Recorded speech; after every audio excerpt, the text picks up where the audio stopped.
শ্রীরামকৃষ্ণ বলছেন যে গৃহস্থরা মনে ত্যাগ করবে আর বাইরে সব কাজ করবে ভগবানে মন রেখে। আর সন্ন্যাসীরা কি করবে? সন্ন্যাসীরা হচ্ছে যে মনেও ত্যাগ করবে, বাইরেও ত্যাগ করবে।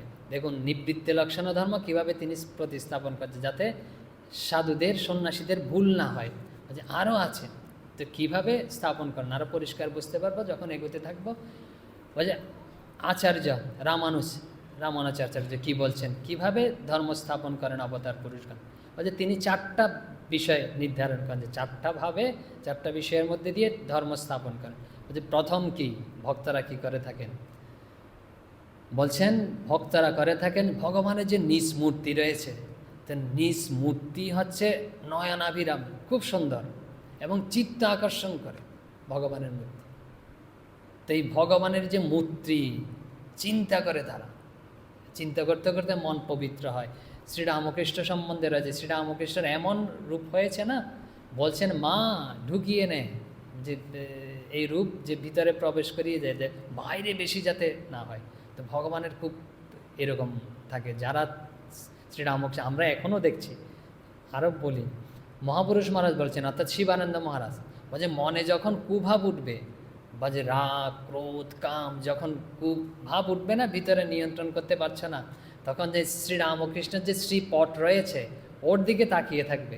শ্রীরামকৃষ্ণ বলেছেন যে সত্যগুণের আবির্ভাব, যখন ওনার দিকে তাকাবো না, তখন আমাদের ওই ভাবটা একদম শান্ত হয়ে যাবে। এই মহাপুরুষদের কথা এসব মানে বলছেন, এ হচ্ছে শ্রীমূর্তির আকর্ষণ। বলছে আরও কি, বলছে তাদের বাক্যের, তাদের যে কথাগুলো বলেছেন তাদেরও খুব আকর্ষণ। তার বাক্যগুলো স্মরণ মনন করেও ভক্ত হৃদয় পবিত্র হয়, শান্ত হয়। চিন্তা করে দেখুন, আমরা শ্রীরামকৃষ্ণের কথা, ভগবানের শ্রীকৃষ্ণের কথা পড়ছি, পরে আমরা এত যে ভাব আমাদের ধর্ম বা বুদ্ধিবিদ হতে জাগ্রত হচ্ছে, শুনতে ভালো লাগছে, বলতে ভালো লাগছে। তারা যখন নিজেরা কথা বলেছেন এই কথাগুলো, তখন ওরা যারা শুনেছেন তাদের কীরকম উদ্দীপন হয়েছে চিন্তা করে দেখুন। তো এই জন্য রামানুজ বলছে তাদের বাক্যের খুব মাহাত্ম্য রয়েছে, তাদের বাক্যের খুব আকর্ষণ রয়েছে। এগুলো স্মরণ মনন করলে বলছে তব কথামৃতম তপ্ত জীবনম, বলছে তোমার কথা এই অমৃত স্বরূপ ভগবত বাক্যগুলো। বলছে তপ্ত জীবন যে রয়েছে, এই জীবনে তপ্ত মানে হচ্ছেন আগুন জ্বলছে, ধরুন যে কড়াই, খুব গরম কড়াই, বুঝতে পেরেছেন, ওখানে যখন জলের ছিটা দিলে ছেদ করে ঠান্ডা হয়। বলছে আমাদের জীবন না তপ্ত জীবনে এরকম, তাদের কথা হচ্ছে জলের ছিটা দেওয়ার মতো, জল ঢেলে দেওয়ার মতো।